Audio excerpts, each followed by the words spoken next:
അതാണ് ആരാണ് എന്താണ് ഒരു മുത്തം തരാൻ പാടില്ല എന്നൊന്നും എന്റെ ഉപ്പാപ്പ പറഞ്ഞിട്ടുണ്ടാവില്ലല്ലോ. പിന്നെ മുത്തേ എന്ത് ഉമ്മാന്റെ അടുത്തുനിന്ന് നമ്മള് സമ്മതം വാങ്ങിക്കണ്. ഈ തെണ്ടി എന്തിനാ അവിടെ കയറിയിരിക്കണേ? അതാ ഞാനും ആലോചിക്കുന്നേ. പിടിച്ചു മാറ്റവനെ.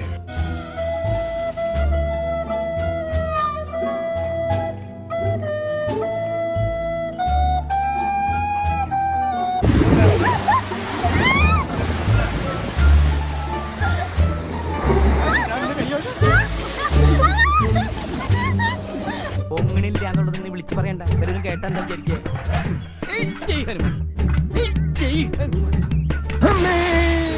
രണ്ടു ഓലക്കീറോ വെള്ള തുണി എടുത്തോളൂ എന്നെ മൂടാൻ.